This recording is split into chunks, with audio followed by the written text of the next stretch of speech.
Praise Lord, जय मसीह की। मैं स्टैनली मैकवान, मेरे YouTube channel Hindi Gujarati Bible study में आपका स्वागत है। मेरे चैनल को आज अभी इसी वक्त आप सब्सक्राइब कर लीजिए और परमेश्वर के ज्ञान में आप बढ़ते जाओ। एक धनवान था जो हर रोज़ नए नए कपड़े पहनता था और अपना जीवन सुख में और आनंद में बिताता था। उसके घर के बाहर लाजर नाम का एक इंसान था, भिखारी था, जिसको वहाँ छोड़ दिया जाता था। और ये भिखारी भी मर गया और वो धनवान भी मर गया। लेकिन धनवान जो था वो नरक में पड़ा। सवाल यह है कि धनवान नरक में क्यों पड़ा? क्या धनवान था इसलिए? क्या उसके पास पैसे ज़्यादा है इसलिए? क्या धनवान स्वर्ग में नहीं जा सकते? ये धनवान ने ऐसा क्या किया जिसके कारण वो नरक में चला गया? ऐसी कौन सी बड़ी बात थी? वो जानने के लिए मेरे साथ इस वीडियो में अंत तक बने रहो।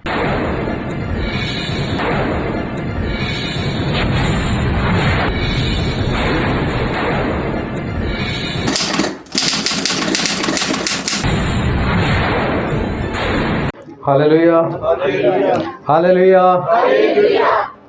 परमेश्वर का बहुत धन्यवाद करते कि आज इस शहर में हर बस्ती के वहाँ हम लोग इकट्ठा हो सके।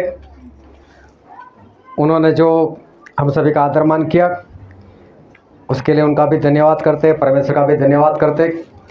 परमेश्वर ने बहुत बरकत दे, आशीष दे, और यहाँ इकट्ठे सभी को परमेश्वर बहुत आशीष दे। आओ परमेश्वर के वचन की ओर चले और बाइबल से लूका रचित सुसमाचार उसका 16 अध्याय, और हम पढ़ेंगे 19 से लेकर 31 वचन तक। एक धनवान मनुष्य था जो बैंजनी कपड़े और मलमल पहनता और प्रतिदिन सुख विलास और धूमधाम से रहता था। और लाजर नाम का एक कंगाल घावों से भरा हुआ उसकी देवड़ी पर छोड़ दिया जाता था, और वह चाहता था कि धनवान की मेज पर की जूठन से अपना पेट भरे, वरन कुत्ते भी आकर उसके घाव को चाटते थे। और ऐसा हुआ कि वह कंगाल मर गया और स्वर्गदूतों ने उसे लेकर इब्राहिम की गोद में पहुंचाया, और वह धनवान भी मरा और गाड़ा गया। और अधोलोक में उसने पीड़ा में पड़े हुए अपनी आंखें उठाई और उससे इब्राहिम की गोद में लाजर को देखा, और उसने पुकार कर कहा, हे पिता इब्राहिम, मुझ पर दया करके लाजर को भेज दे, ताकि वह अपनी उंगली का सिरा पानी में भिगोकर मेरी जीभ को ठंडी करे, क्योंकि मैं इस ज्वाला में तड़प रहा हूँ। परंतु इब्राहिम ने कहा, हे पुत्र, स्मरण कर कि तू अपने जीवन में अच्छी वस्तुएं ले चुका है, और वैसे ही लाजर बुरी वस्तुएं, परंतु अब वह यहाँ शांति पा रहा है और तू तड़प रहा है। और इन सब बातों को छोड़ हमारे और तुम्हारे बीच एक भारी गड्ढा ठहराया गया है कि जो यहाँ से उस पार तुम्हारे पास आना चाहे वह न जा सके, और न कोई वहाँ से इस पार हमारे पास आ सके। उसने कहा, तो हे पिता, मैं तुझसे विनती करता हूँ कि तू उसे मेरे पिता के घर भेज, क्योंकि मेरे 5 भाई हैं। वह इनके सामने इन बातों की गवाही दे, ऐसा न हो कि वे भी इस पीड़ा की जगह आए। इब्राहिम ने उससे कहा, उनके पास तो मूसा और भविष्यवक्ताओं की पुस्तकें हैं, वे उनकी सुने। उसने उनसे कहा, नहीं हे पिता इब्राहिम, पर यदि कोई मरे हुओं में से उनके पास जाए तो वे मन फिराए। उसने उससे कहा कि जब वे मूसा और भविष्यवक्ताओं के नहीं सुनते, तो यदि मरे हुओं में से कोई जी उठे तो भी उनकी नहीं मानेंगे। Hallelujah, hallelujah. देखो, ये परमेश्वर का वचन है जो हमारे लिए बहुत ही आशीषित है, और परमेश्वर पिता का वचन सच्चा है। और बाइबल में ऐसा लिखा है कि यदि तुम सच्चाई को जानोगे तो सच्चाई तुम्हें आज़ाद करेगी। बहुत ध्यान से परमेश्वर के वचन सुनना, ताकि जो भी शैतान के बंधन है वो सारे जीवन से टूट जाए, सच्चाई हमारे जीवन में आए, और हम सच्चाई के अनुसार चलकर स्वर्ग राज के वारिस बन सके।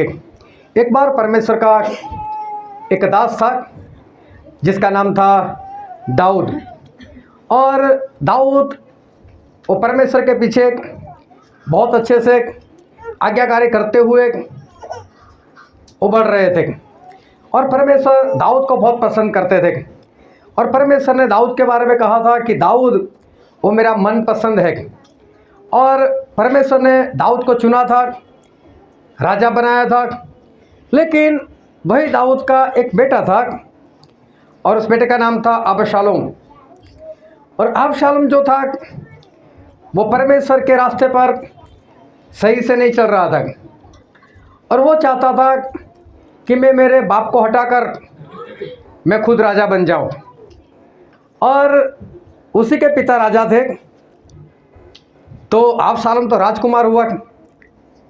राजकुमार भी राजा से कम तो है ही नहीं, लेकिन फिर भी इसको तो राजा बनना था, लेकिन जब तक दाऊद है तब तक अबशालोम राजा नहीं बन सकते। और इसलिए अबशालोम ने चाहा कि मैं राजा बन जाऊं, तो उसके लिए एक ही काम था कि दाऊद को मार दे,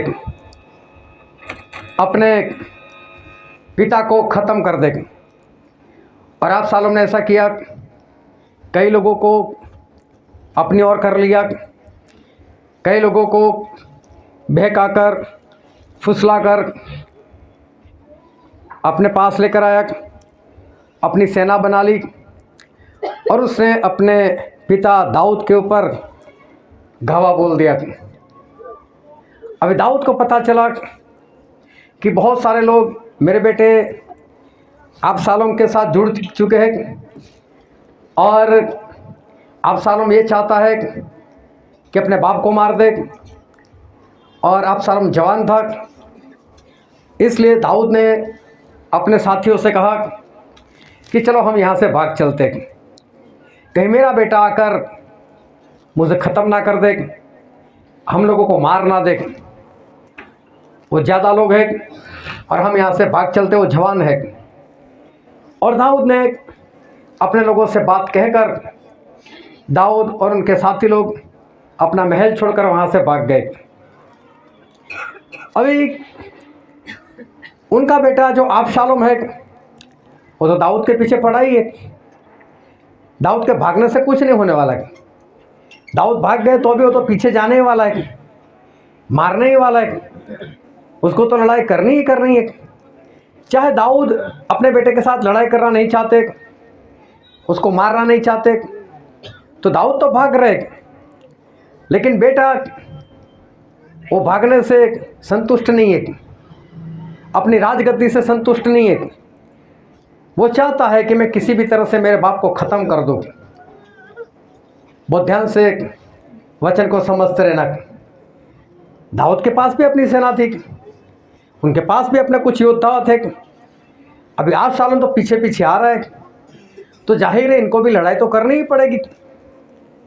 लेकिन दाऊद लड़ाई करना नहीं चाहते, क्योंकि वो देख रहे कि सामने तो मेरा बेटा ही है, मैं उसको कैसे मारूं, मैं उसको कैसे ख़त्म कर दूं।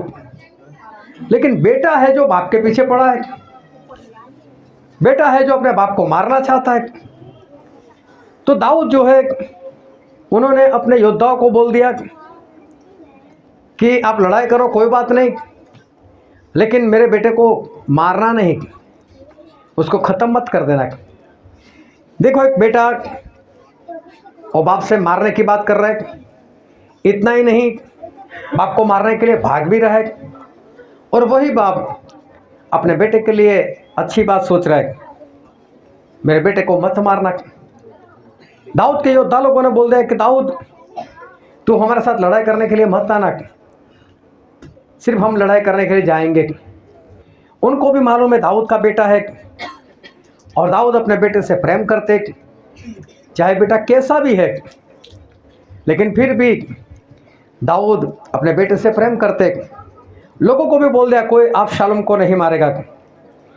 लेकिन लड़ाई हुई, दाऊद किसी जगह पर बने रहे और लड़ाई के लिए नहीं गए, लेकिन दाऊद की सेना लड़ाई के लिए गई और अबशालोम जो था वो लड़ाई करने के लिए आया। और जब वो अपने पशु के ऊपर बैठकर लड़ाई के लिए भाग रहा था, तो वहाँ झाड़ियों के बीच में से जब गुजर रहा था, तो उसकी गर्दन जो थी वो झाड़ियों में फंस गई और वो वहाँ पर झाड़ियों में जैसे किसी ने फंदा दिया हो, ऐसे वो उस झाड़ियों में फंस गया। अभी किसी ने देख लिया, लेकिन उनको पता था कि दाऊद ने मना किया है, इसको नहीं मारना है। लेकिन एक इंसान था जिसका नाम था योआब, उसने जाकर अबशालोम को मार दिया, ख़त्म कर दिया। हालेलुया। लेकिन ऐसा हुआ क्यों? एक बात ध्यान से समझना कि जो इंसान बुरा कर रहा है, जो इंसान कुछ गलत कर रहा है, उसको किसी भी तरह से उस बात का दंड मिलता ही मिलता है। वो चाहे कुछ भी करे, चाहे दाऊद अपने बेटे को बचाने का प्रयत्न करे, चाहे दाऊद लोगों को बोल दे मेरे बेटे को नहीं मारना, लेकिन उसके बेटे ने जो गलती की है, उसका बेटा जो गुनाह कर रहा है, उसका फल चाहे उसका बाप ना भी देना चाहे तो भी वो फल तो उसको मिलने ही वाला है। एक बार एक भाई साहब किसी कंपनी में जॉब कर रहे थे और मैनेजर की पोस्ट पर थे। अभी उनका जो मालिक था कंपनी का, मालूम नहीं एक बार इस मैनेजर के साथ क्या हो गया क्या नहीं, गलती मैनेजर की थी नहीं, लेकिन मालिक मतलब बॉस थोड़ा घमंड भी होता है, मैं इस कंपनी का बॉस। मैनेजर छोटी पोस्ट नहीं होती, बड़ी पोस्ट होती है, पढ़ा लिखा इंसान उस पोस्ट के ऊपर बैठता है। लेकिन इस मालिक ने ये सब कुछ न देखते हुए अपने मैनेजर को एक थप्पड़ लगा दी। मैनेजर सोच में पड़ गया, मैंने तो कुछ किया नहीं, मेरी कोई गलती नहीं है, लेकिन करे तो भी क्या करे, सामने उसका बॉस है, वो तो नहीं मार सकता। लेकिन क्रोध तो उसको भी बहुत आया और वही क्रोध में वो घर पर गया।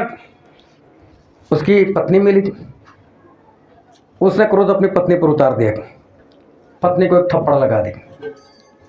पत्नी सोच रही है मैंने क्या किया, इसने मुझे एक थप्पड़ लगा दी। वो आगे गए, उसके 2 बेटे थे, उसमें जो बड़ा बेटा था उसको थप्पड़ लगा दी। बड़ा बेटा सोच रहा है मेरी क्या गलती, मैंने क्या किया, सामने माँ है, कुछ कर नहीं कर सकता। उसका छोटा भाई था, उसने छोटे भाई को थप्पड़ लगा दी। अब ये भी क्रोध में आ गया, लेकिन बड़ा भाई है, मारे किसको, किस तरह से मारे। और घर से बाहर निकल गया, कुत्ता जा रहा, कुत्ते को लात मार दी। अब कुत्ता बौखला हुआ भागा और वहां से एक इंसान जा रहा था, उसको काट लिया। और वो इंसान वही उस कंपनी का मालिक था। हालेलुया।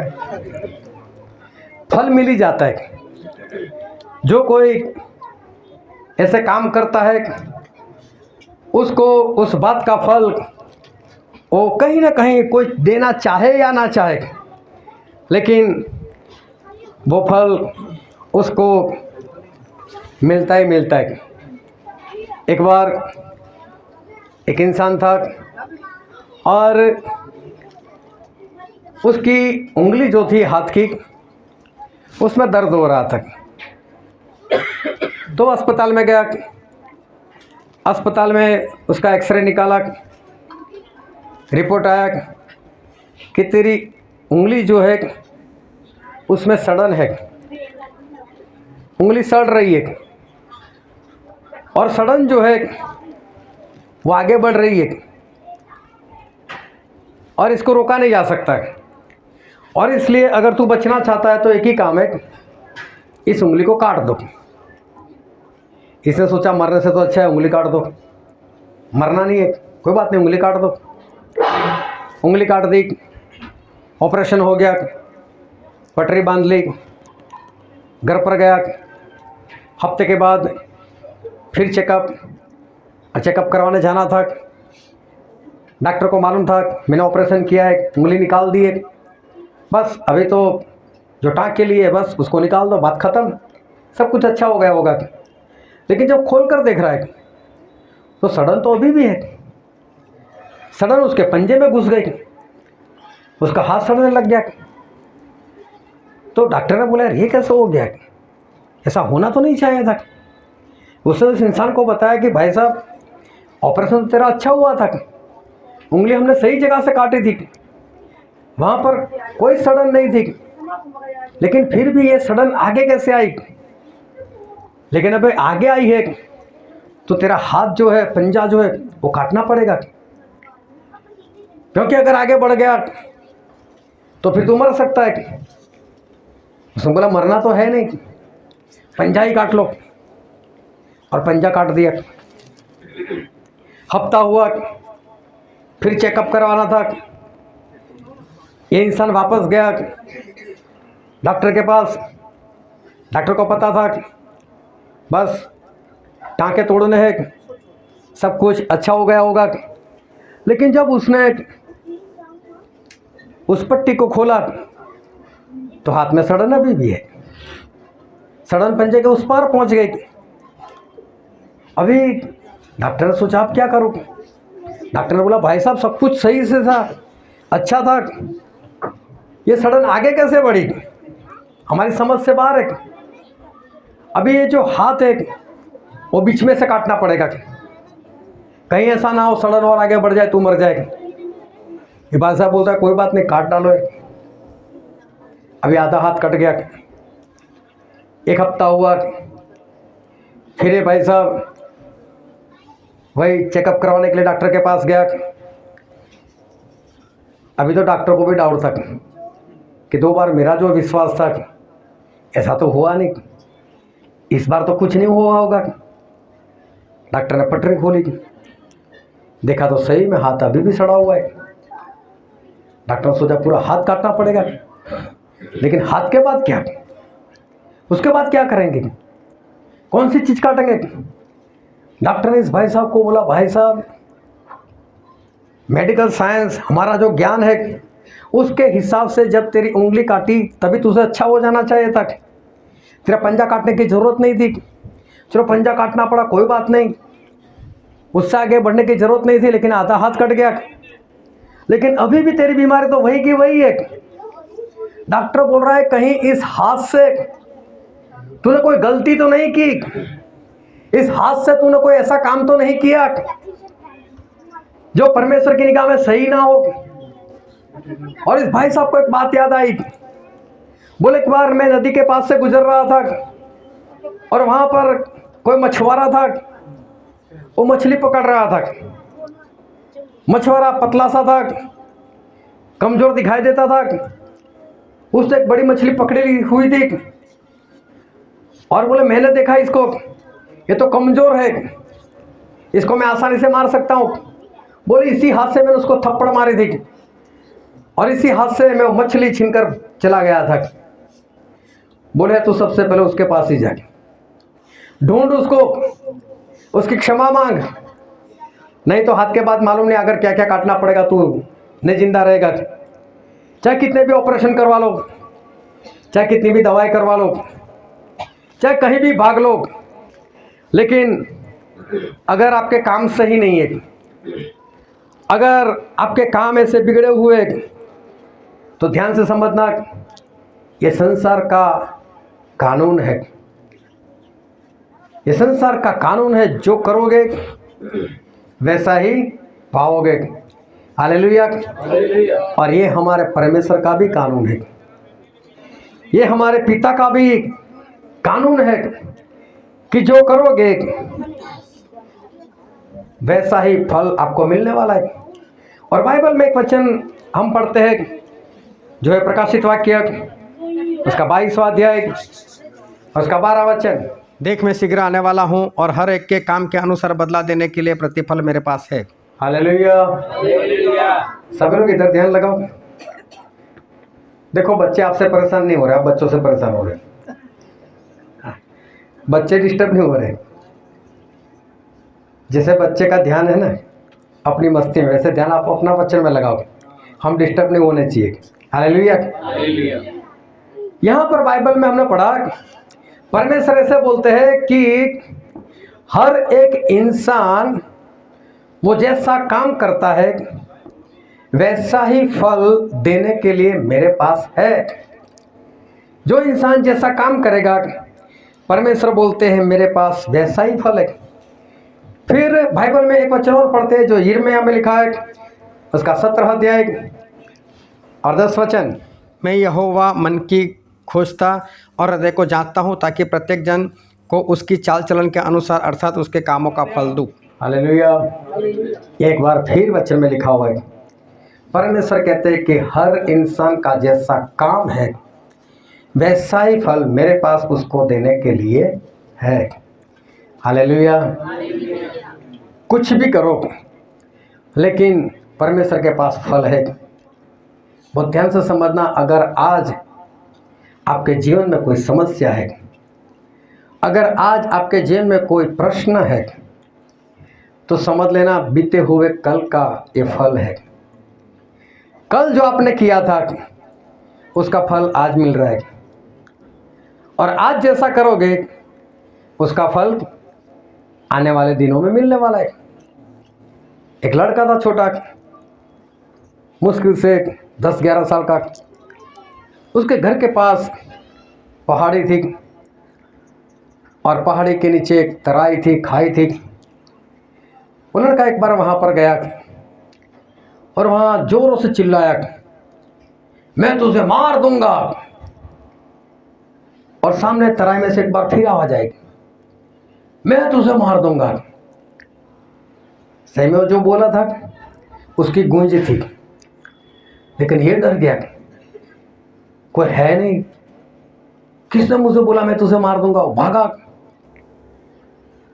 और अपनी मम्मी के पास गया, मम्मी मम्मी वो पहाड़ी है ना, वहां पर बहुत बड़ा भूत रहता है, और वो भूत वो मुझे बोलता है मैं तुझे मार दूंगा। उसकी मम्मी सोचने लगी, क्या बातें कर रहा है, बेटा सही से बता हुआ क्या। बेटे ने बताया कि मम्मी मैं उस पहाड़ी में गया था और मैंने आवाज लगाई कि मैं तुझे मार दूंगा। तो बोले सामने से भी आवाज आई, मैं तुझे मार दूंगा, वहां पर कोई भूत है। उसने मुझे ऐसा उत्तर दिया। उसकी मम्मी बोलती है वहां पर कोई भूत नहीं है, तो वापस जा, और वापस जाकर जोरों से चिल्लाना, मैं तुझे प्रेम करता हूं। और लड़का गया वहां पर, और वहां पर जाकर जोरों से चिल्लाया, मैं तुझे प्रेम करता हूं। और सामने से आवाज आई, मैं तुझे प्रेम करता हूं। लड़का खुश हो गया, क्या बात है, यहाँ तो कोई अच्छा इंसान रहता है जो मुझसे प्रेम करता है।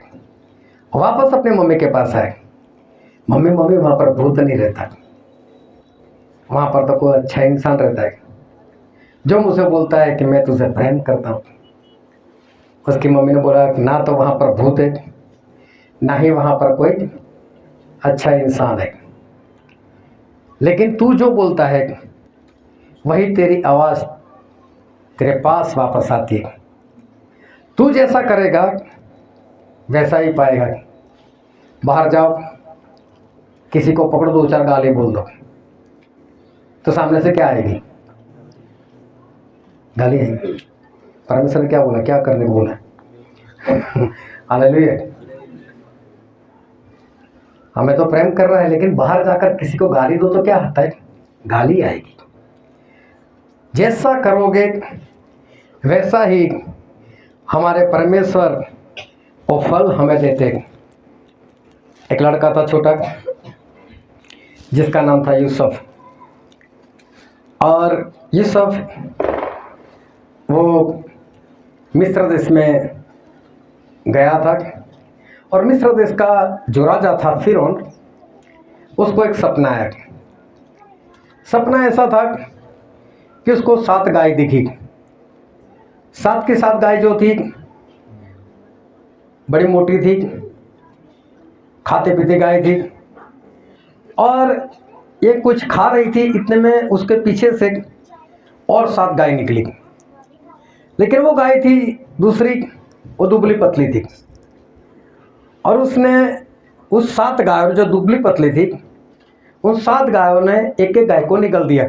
जो मोटी गाय थी उसको निगल लिया। अभी मोटी गाय को निगलने के बाद ये 7 गाय जो थी दुबली पतली, वो भी अच्छे से मोटे हो जानी चाहिए, लेकिन वो तो वैसे की वैसी रही। राजा डर गया, बोले सपना क्या है, ये सपना मुझे क्या कहना चाहता है, सपने का मतलब क्या है। और राजा ने बहुत लोगों को बुलाया, ज्ञानी लोगों को बुलाया, बोले आओ और मुझे एक सपना है, उसका मतलब बताओ। राजा ने सभी को सपना बताया, लेकिन कोई सपने का मतलब नहीं बता रहा है। और तभी किसी को याद आता है कि एक इंसान है यूसुफ, और ये सपने का अर्थ बता सकता है। राजा को बताया, राजा एक इंसान है, एक लड़का है, वो ये काम कर सकता है, उसको बुलाओ। और यूसुफ को बुलाया गया। अभी यूसुफ के माता पिता जो थे वो दूसरे देश में रहते थे, लेकिन ये गलती से इस देश में आ गया था और यहाँ पर आना उसकी मजबूरी थी। जब यूसुफ को बुलाया गया तो यूसुफ ने बताया कि मुझे सपना बताओ, और राजा ने सपना बताया कि मुझे ऐसा ऐसा सपना आया। यूसुफ ने बोला ठीक है, ये जो 7 मोटी सी गाय है वो 7 साल है, और जो दुबली पतली गाय है वो भी 7 साल है, और मोटी गाय जो है वो ये दर्शाती है कि पहले 7 साल ऐसे आएंगे जिसमें खेत में फसल भरपूरी से आएगी, और उसके बाद 7 साल ऐसे आएंगे जिसमें अकाल पड़ेगा, और अकाल इतना भारी होगा कि भरपूरी को बुला देगा। अब ये तो सपने का अर्थ था, लेकिन यूसुफ ने आगे भी कुछ बताया।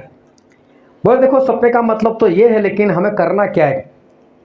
राजा जी आप एक काम करो, इस 7 साल में लोगों के पास, जिनके पास खेत है, फसल आती है, उनके पास 20% टैक्स लगाओ, और वो फसल को किसी जगह पर इकट्ठा करो। इकट्ठा करते हुए उसका हिसाब रखो, 7 साल तक ऐसा करते रहो, और उसके बाद जब अकाल आएगा और जब लोगों के पास खाना नहीं होगा, तब हम गोदाम में से निकाल कर सभी को खाना देंगे ताकि कोई भूखा ना मर जाए। हालेलुया। अभी यूसुफ ने ये सारी आइडिया बताई और वैसा ही राजा ने किया। राजा ने यूसुफ को ही बोल दिया ये काम तू ही कर, और यूसुफ ने ये काम किया। यूसुफ ने 7 साल में लोगों से फसल इकट्ठी की 20% और उसके बाद उसको कई जगह पर गोदाम बनवा कर उस अनाज को वहाँ पर इकट्ठा कर लिया, और उसके बाद अकाल की शुरुआत हुई। अकाल की शुरुआत हुई, लोगों के पास जो भरा हुआ था उन लोगों ने खा लिया। अभी लोगों के पास कुछ बचा नहीं, लेकिन यूसुफ के पास बहुत कुछ भरा हुआ था, और यूसुफ ने सभी लोगों को बेचना शुरू कर दिया ताकि कोई मर ना जाए। इतना ही नहीं, पूरी धरती में अकाल था, और दूर दूर देश से भी लोग इसके पास ये गेहूँ चावल वगैरह लेने के लिए आते थे, और उसके माता पिता, उसके भाई लोग जहाँ पर रहते थे वो लोग भी यहाँ पर आए।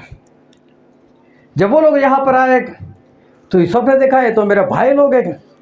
उस अपने भाइयों को पहचाना, उनको बुलाया और उनको बोला कि जाओ अपने माता पिता सभी को यहाँ पर लेकर आओ, समझो कि मैं इस देश का प्रधानमंत्री के समान हूँ, मैं यहाँ का प्रेसिडेंट हूँ, मेरे हाथ में सारा कुछ है, सभी लोग यहाँ पर आ जाओ, मैं सभी लोगों को यहाँ पर अच्छे से बसाऊंगा। और इस अपने सारे रिश्तेदारों को, माता पिता को, सभी को बुला लिया। वो लोग तकरीबन 70 लोग थे। वो सारे लोग मिस्र में आए और यूसुफ ने उनको एक जगह दे दी, और वहाँ पर ये सारे साथ में रहने लगे। अभी देखने जाओ तो ये जो अकाल पड़ा था पूरी धरती के ऊपर था, और जिस राजा को सपना आया था उस राजा को सपने का मतलब कहीं से नहीं पता चला था, लेकिन इस यूसुफ से पता चला था। साथ में यूसुफ ने कोई योजना भी बताई किस तरह से हमें बचना है, अकाल से किस तरह से हम बच पाएंगे, और उससे सभी लोगों को बचाया भी। और ये बहुत बड़ा एक एहसान यूसुफ का इस फिरौन के ऊपर था, इस मिस्र देश के ऊपर था। उसके बाद ये जो राजा था फिरौन वो मर गया। अभी दूसरा राजा आया और उसने देखा कि यूसुफ के लोग वो तो बहुत बढ़ रहे हैं, पैसों में बढ़ रहे, गिनती में बढ़ रहे। तो उसने क्या किया, उसने ऐसा किया कि इन लोगों को गुलाम बना दिया। बोले इनको गुलाम बना दो, कहीं ये लोग बढ़कर, कहीं ऐसा ना हो जाए कल उठकर यहाँ के राजा बन जाए और हम लोगों को ही गुलाम बना दे। देखो एक लड़के ने, यूसुफ ने सभी के लिए बहुत अच्छा किया, उनका भला किया, लेकिन वही लोग इन लोगों को गुलाम बना दे रहे। गुलाम बनाया, 400 साल तक गुलाम बना कर रखा। यूसुफ मर गए, उनके बच्चे मर गए, चौथी पीढ़ी आ गई, तब तक ये सारे गुलाम हैं। और फिरौन वो इनको गुलाम बना कर रखता है। हालेलुया, हालेलुया, सारे जाग रहे हो कि नहीं? हालेलुया। बहुत ध्यान से परमेश्वर के वचन समझते रहो। यहाँ पर यूसुफ ने पूरे मिस्र देश के साथ भलाई की और मिस्र के लोगों ने इन लोगों को गुलाम बना दिया। इन लोगों ने भलाई की और उन लोगों ने इस भलाई के बदले में इनके साथ बुरा व्यवहार किया। 400 साल के बाद परमेश्वर आए और परमेश्वर ने अपने एक दास को मूसा को चुना और मूसा को बोला, मूसा अपने लोगों को छुड़ा कर लेकर आओ, ये मेरे लोग हैं, उनको मिस्र देश से आज़ाद करवाओ। और मूसा परमेश्वर के कहने के अनुसार मिस्र देश में गए और वहाँ पर मूसा ने परमेश्वर के कहने के अनुसार बहुत बड़े बड़े चमत्कार किए। वहाँ पर मूसा ने उन लोगों के पानी को लहू बना दिया। वो लोग पानी नहीं पी सके, परेशान हुए। लेकिन मालूम है क्यों परेशान हो रहे?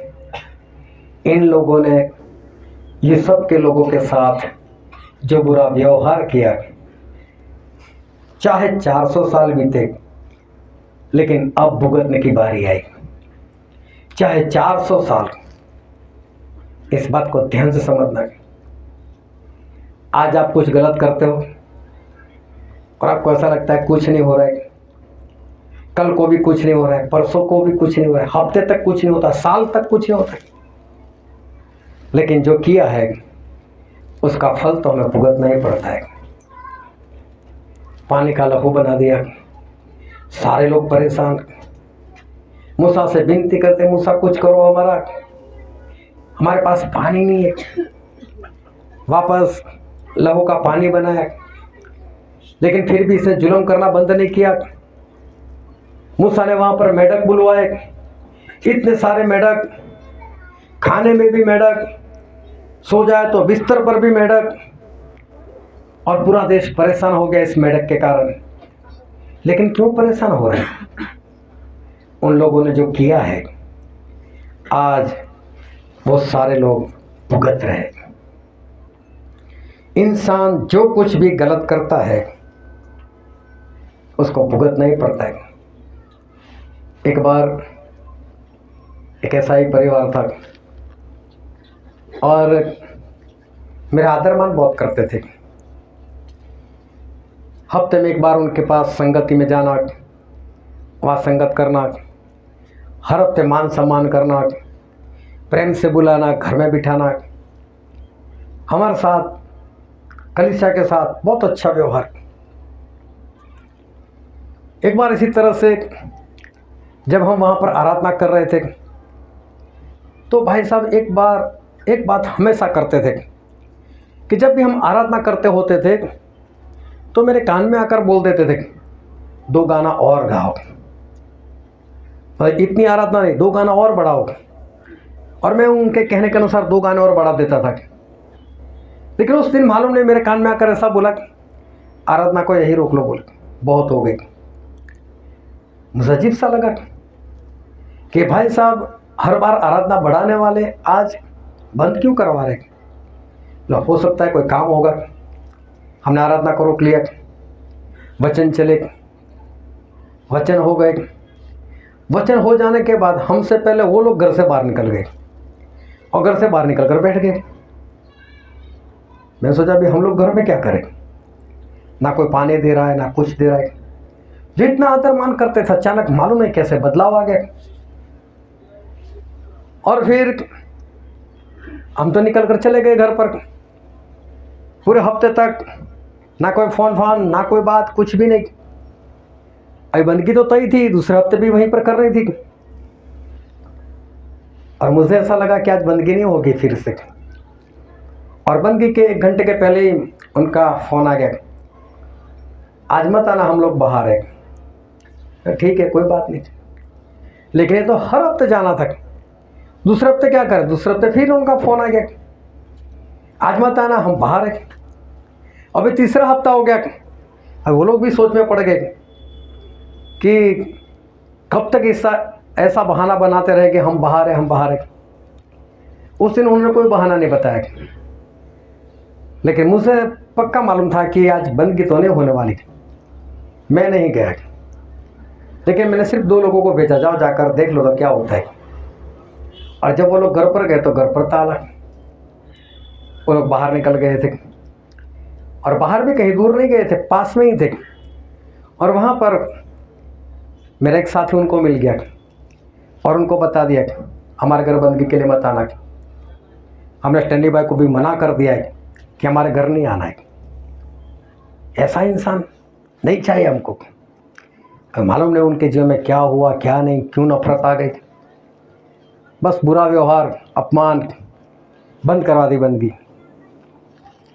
इस बात को 2.5 महीने हुए। 2.5 महीने हुए, एक बार मैं कहीं पर जा रहा था और तभी वो भाई साहब सामने से आ रहे थे। मैं मोटरसाइकिल पर था, वो कार में थे। उन्होंने जोर से आवाज़ दी, वो स्टैंडी बाहर है। मैं रुक गया, वो भी कार से उतरकर मेरे पास भाग कर आए और मुझे गले लगाकर बोलते, आप तो मेरे घर नहीं आते। बोले ये कौन सी बात हुई कि मैं घर नहीं आता? बोले घर पर आना। बोला ठीक है, आऊँगा घर पर। अब मैं नहीं गया उनके घर पर। मैं भी सोच रहा हूँ इतना अपमान किया है, क्या मालूम घर पर फिर जाएंगे, फिर क्या होगा। छोड़ो, नहीं जाना। 1 हफ्ता और चला गया, फिर मुझे फ़ोन आया, बोला आप घर पर नहीं आए। बोले क्या हुआ? बोले हमारा एक्सीडेंट हो गया, घर पर आओ। मैंने बोला चलो एक्सीडेंट हुआ तो अभी चले जाते घर पर। और मैं गया उनके घर पर। उनकी पत्नी मुझसे मिली और वो भाई साहब नहाने के लिए गए थे और पति ने मुझसे बताया हमारा कोई एक्सीडेंट नहीं हुआ। मैंने बोला फिर हाथों में पट्टी बांधे हो क्या है? बोले मैंने खुदकुशी करने का प्रयत्न किया था, मैं मरना चाहती थी, हमारे बीच में इतने लड़ाई झगड़े हो गए और इस कारण हमने आपको बुलाया। वह 2.5 महीने हम आपसे दूर रहे और हमारी परिस्थिति बदल गई, हमारे घर के हालात बदल गए। आप फिर से आओ, फिर से शुरू करो, फिर से संगति करो, ये हालत को बदलो। हालेलुया। फल भुगतना पड़ता है। हम जो कुछ भी करते हैं, चाहे तुरंत, चाहे थोड़े वक्त के बाद, लेकिन हमको फल तो मिलता ही मिलता है। अब इसका मतलब ये नहीं है कि हम जो बुरा करते उसी का फल मिलता है। हम जो अच्छाई करते हैं उसका भी फल मिलता है हमको। Hallelujah, hallelujah. हम जो अच्छाई करते हैं, हम जो भलाई करते हैं, उस भलाई का भी हमको फल मिलता है। सिर्फ हम जो बुरे काम करते हैं उसका फल मिलता है इतना ही नहीं, लेकिन हम जो भलाई करते हैं उस भलाई का भी फल हमें पक्का मिलता ही मिलता है। एक बार जो मैंने शुरू में दाऊद राजा की बात की, वो तो वापस राजा बन गए और उस वक्त परमेश्वर के लिए कोई भवन नहीं था और कहीं पर चर्च नहीं बना हुआ था। और दाऊद राजा वो अपने महल में थे और महल की गैलरी में इधर उधर घूम रहे थे और उन्होंने महल के बाहर देखा तो वहाँ पर एक तंबू बना हुआ था और उस तंबू का नाम था मिलाप वाला तंबू। और वहाँ पर परमेश्वर इंसान से मिलने के लिए आते थे, इसलिए उसको मिलाप वाला तंबू बोला गया था। अभी ये दाऊद राजा तो कब से राजा बने हुए थे, कई बार उन्होंने इस तंबू को देखा था, लेकिन आज पहली बार सोच आई कि मैं इतने बड़े आलीशान महल में रहता हूँ, और मेरे परमेश्वर कपड़ों में रहते, मेरे परमेश्वर तंबू में रहते, नहीं चलेगा। मेरे परमेश्वर के लिए मैं बड़ा भवन बनाऊंगा। हालेलुया। और ध्यान से परमेश्वर के वचन संबंध, उन्होंने एक नबी को बुलाया। नबी का नाम था नातान।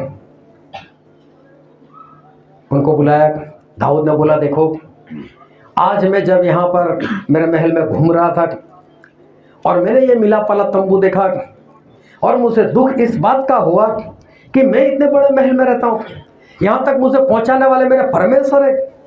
मैं तो कहाँ भेड़ के पीछे, बकरियों के पीछे मैं तो भागता रहता था, मेरी कोई इज्जत नहीं थी। वहाँ से मुझे परमेश्वर ने बाहर निकाला, मुझे इतनी ऊंचाई के ऊपर मेरे परमेश्वर लेकर गए। आज मैं पूरे इस्राएल का राजा बना हुआ हूँ, मैं इतने बड़े आलीशान महल में रहता हूँ और मेरे परमेश्वर कपड़ों में, मेरे परमेश्वर तंबू में। हे नातान, मैं परमेश्वर के लिए बड़ा भवन बनाना चाहता हूँ। और नातान ने बोला, बनाओ, परमेश्वर आपके साथ है। दाऊद नबी बनाया नहीं था, अभी तो सिर्फ बात की और मालूम है परमेश्वर आए और परमेश्वर ने नातान को बोला कि दाऊद को ऐसा बोल कि तू भेड़ बकरियों के पीछे भाग रहा था, मैंने तुझे बुलाकर कभी तेरे पास कुछ मांगा क्या? तू राजा बन गया क्या? मैंने तेरे पास कुछ मांगा क्या? क्या मैंने तेरे पास कभी सोना चांदी पैसा कुछ चाहा क्या? तू ऐसा समझता है, तू ऐसा सोच रहा है कि मैं परमेश्वर के लिए भवन बनाऊं, लेकिन दाऊद मैं तेरे लिए घर बनाऊंगा। हालेलुया। देखो, सिर्फ सोचा, दाऊद ने सिर्फ सोचा, अभी भलाई करने की तो बाकी है, अभी भवन बना कर देना वो तो बाकी है, लेकिन एक अच्छा ख्याल, एक अच्छी सोच, और देखो उसका बदला क्या? परमेश्वर बोलते तेरे लिए मैं घर बनाऊंगा। Hallelujah, hallelujah. बुराई का बदला मिलता इतना नहीं, हम भलाई करते रहे उसका भी परमेश्वर प्रतिफल देते। Hallelujah, hallelujah. एक बार इज़राइल में अकाल पड़ा था और उस वक्त परमेश्वर का एक दास था जिसका नाम था एलिया। और परमेश्वर ने एलिया को बोला कि एलिया यहाँ से निकल और सारपत नाम का एक शहर था, बोले वहां पर चला जाकर, वहां पर एक विधवा स्त्री है, तो वहां पर चला जाकर और उसके घर में रहना, मैं वहां पर तेरा गुजारा करूंगा। अब एलिया को कहाँ मालूम कि सारपत में वो विधवा कौन है, कितने पैसे वाली है, उसके पास कैसा घर है, उसको तो कुछ नहीं मालूम। एलिया तो चले गए ऐसे, और जब वहां पर गए एक विधवा औरत उनको दिखाई दी और परमेश्वर ने बोला यही वो स्त्री है। और वो स्त्री लकड़ी इकट्ठा कर रही थी चूल्हा जलाने के लिए, और उसके पास एक मुट्ठी आटा था और थोड़ा सा कुपी में तेल था। अब एक मुट्ठी आटा मतलब मुश्किल से एक रोटी बनने वाली थी, वो भी छोटी, और उसका एक बेटा भी था। अकाल था, इस विधवा के पास कुछ नहीं था। विधवा ने ऐसा सोचा था, बस एक रोटी बनाऊं, मैं और मेरा बेटा आधी आधी खाएंगे, अकाल है, मिलने वाला कुछ है नहीं, भूखे प्यासे मर जाएंगे। लेकिन एलिया वहां पर जाकर स्त्री से आवाज लगाते, हे स्त्री मुझे पानी पिला। वो स्त्री घर में पानी लेने के लिए जा रही, एलिया दूसरी आवाज लगे, स्त्री साथ में मेरे लिए रोटी लेकर आना। स्त्री बोलते कैसे लेकर आओ? एक ही मुट्ठी आटा, कुपी में थोड़ा सा तेल, मुश्किल से एक रोटी बनने वाली है, बस एक रोटी खाकर मैं और मेरा बेटा हम लोग मरने वाले, तुझे कैसे देख? और ये जो एलिया थे वो बोलता कोई बात नहीं, ऐसे ही करना, तो कोई बात नहीं, मर जाना, लेकिन पहले रोटी बना और रोटी बनाकर मुझे देख। Hallelujah, hallelujah. क्योंकि परमेश्वर ने ऐसा कहा है, स्त्री तो सुन कि जब तक अकाल खत्म नहीं होगा, तेरा ये मुट्ठी आटा और तेरा थोड़ा सा तेल वो कभी भी खत्म नहीं होगा। हालेलुया। अकाल पड़ा था 3.5 साल के लिए। एक मुट्ठी आटा कितना चलने वाला था? एक टाइम के लिए भी नहीं। आधी रोटी में कौन सा पेट भरता है? और मालूम है कितना चला? 3.5 साल। Hallelujah, hallelujah.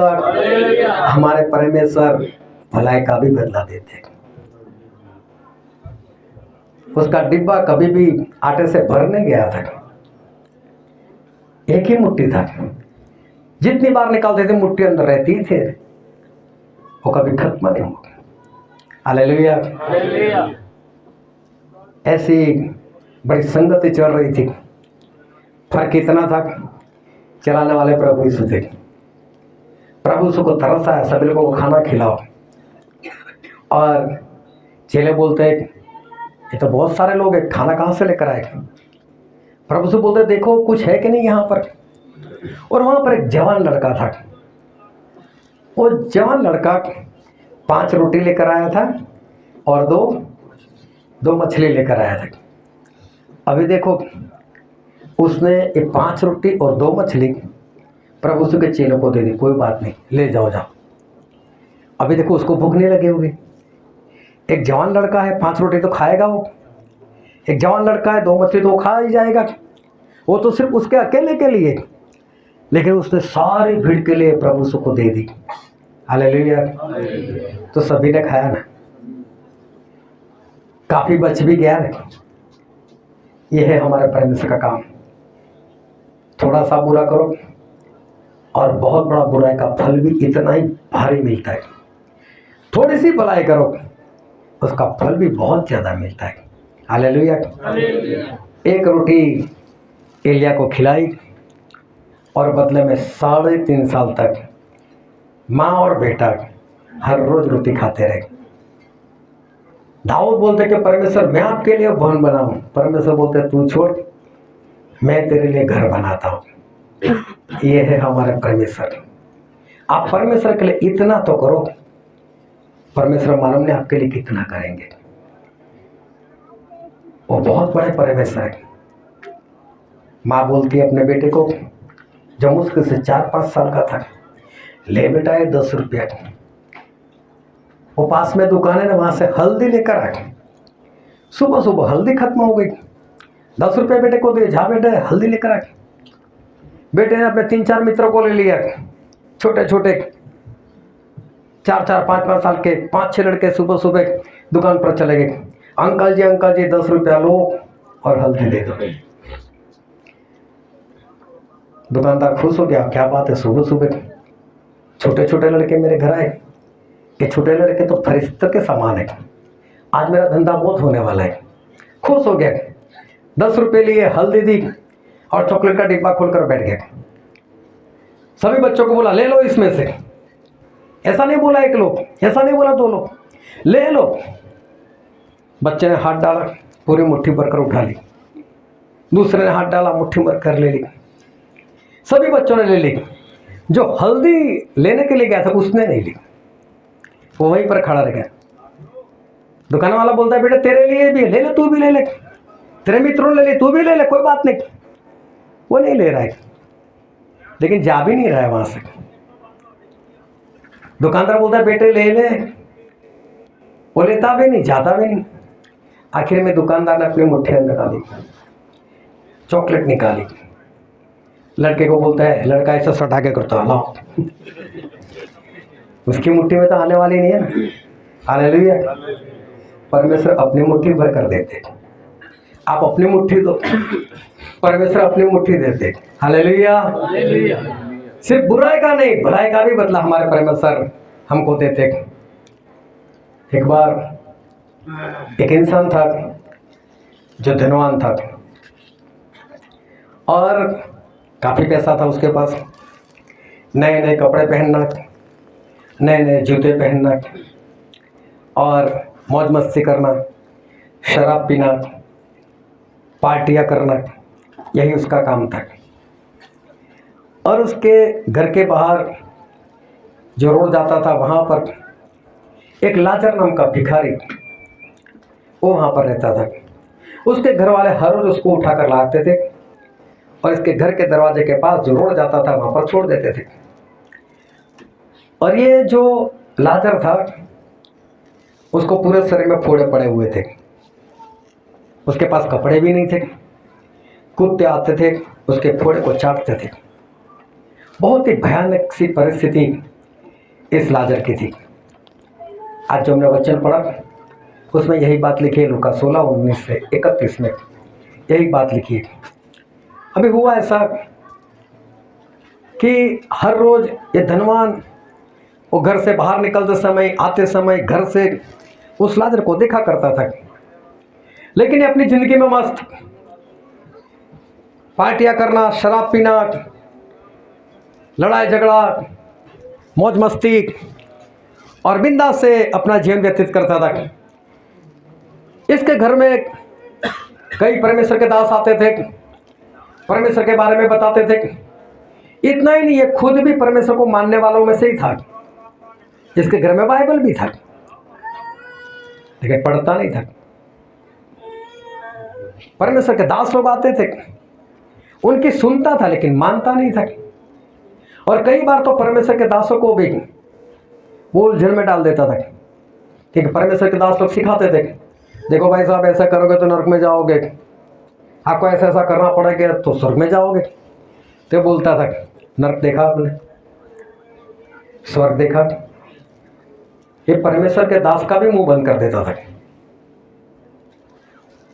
परमेश्वर के दास लोग भी करे तो क्या करे, कितना सिखाए, कैसे सिखाए, क्योंकि आज तक ऐसा कोई इंसान नहीं हुआ जो नरक में जाकर वापस आया हो और बताया हाँ नरक बहुत भयानक है।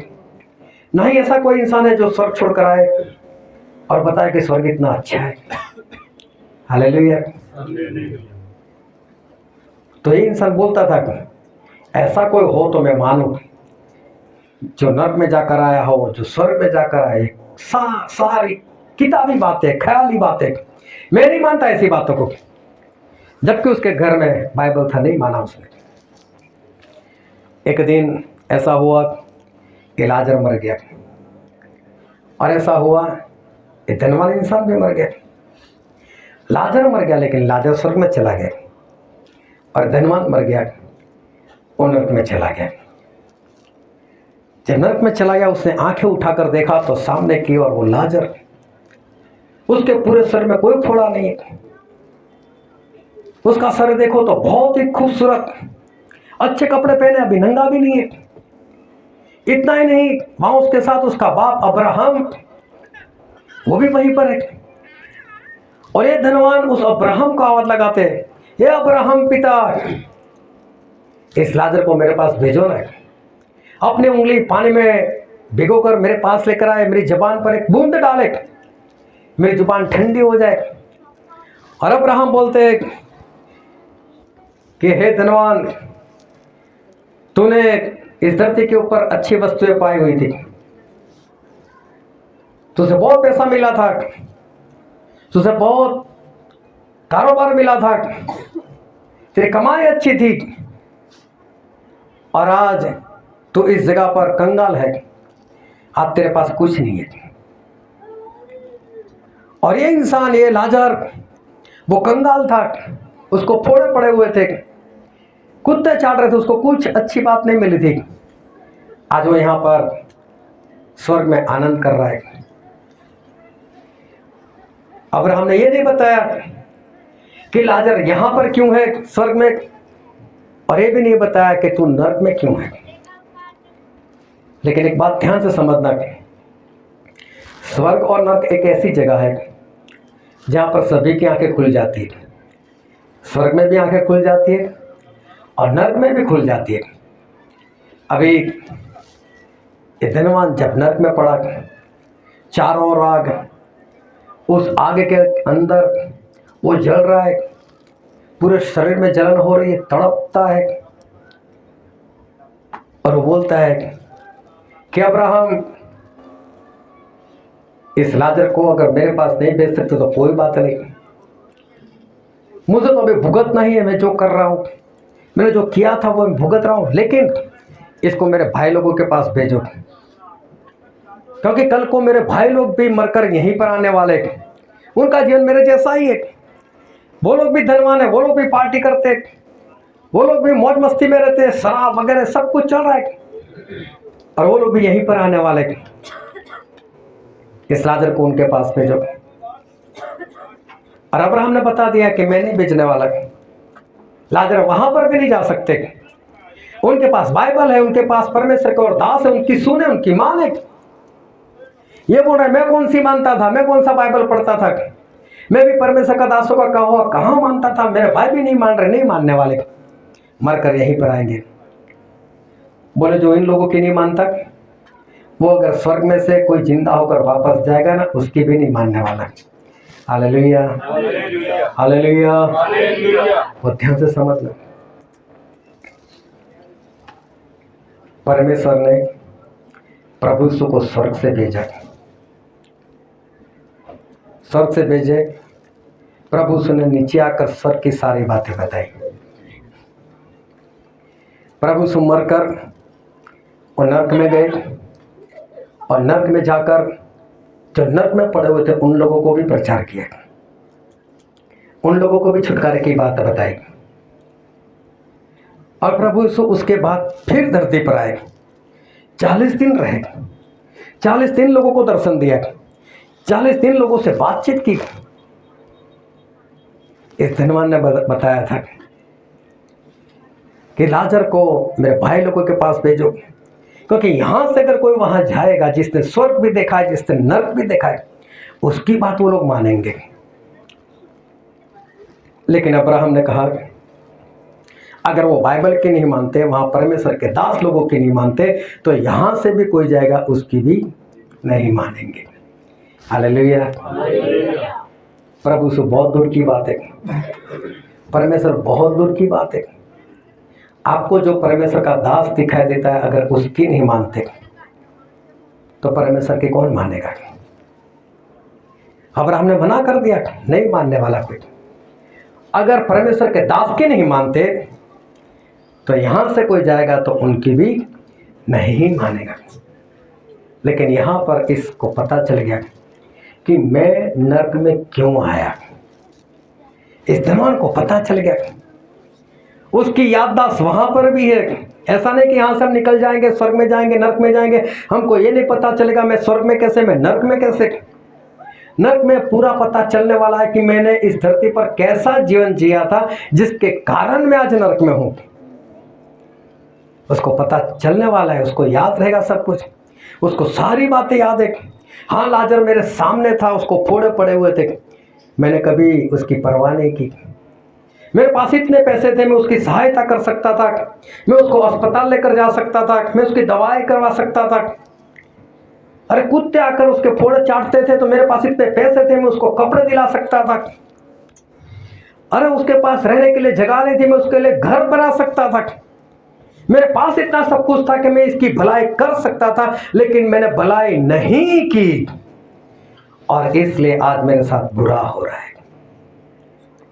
और उधर वो लाजर देखो, ना तो कपड़े है उसके पास, ना तो उसके पास चंगाई है, ना उसके पास पैसा है, ना उसके पास छुटकारा है, लेकिन फिर भी यीशु मेरा परमेश्वर, बस परमेश्वर आपका धन्यवाद, मेरी जैसी भी परिस्थिति है परमेश्वर मेरा धन्यवाद। उसने उस धनवान को देखकर कभी ये नहीं सोचा प्रभु आपने इसको इतना दिया, मुझे थोड़ा तो देते, कभी नहीं बोला।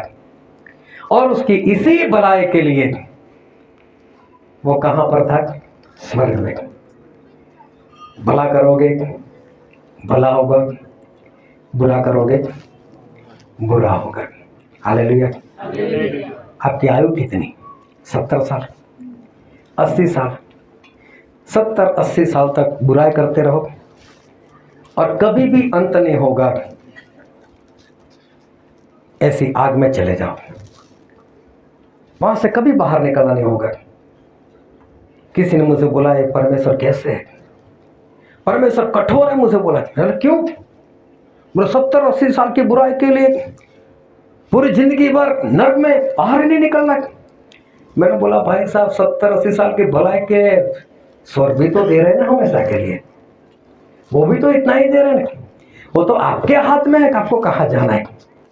अगर आप ये समझते हो कि 70-80 साल के बाद मैं 70-80 साल नर्क में रहूं, फिर वहां से मेरा छुटकारा हो जाए, नहीं।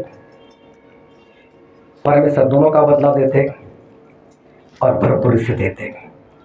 लाजर की तरह भलाई में जीवन जीना है या इस धनवान की तरह बुराई में जीवन जीना, वो आपके हाथ में।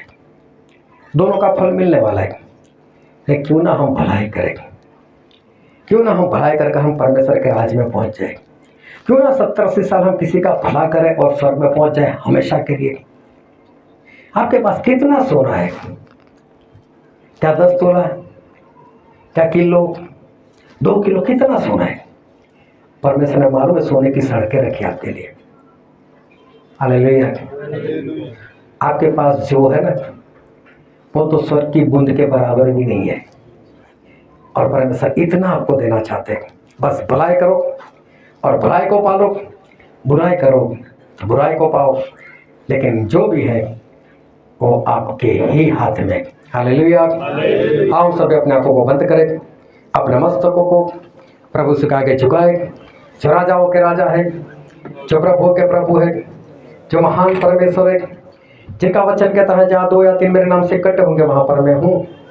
मेरे प्रियो, ये वक्त है कि हम अपने आप को जांचें, हम अपने आप को परखें।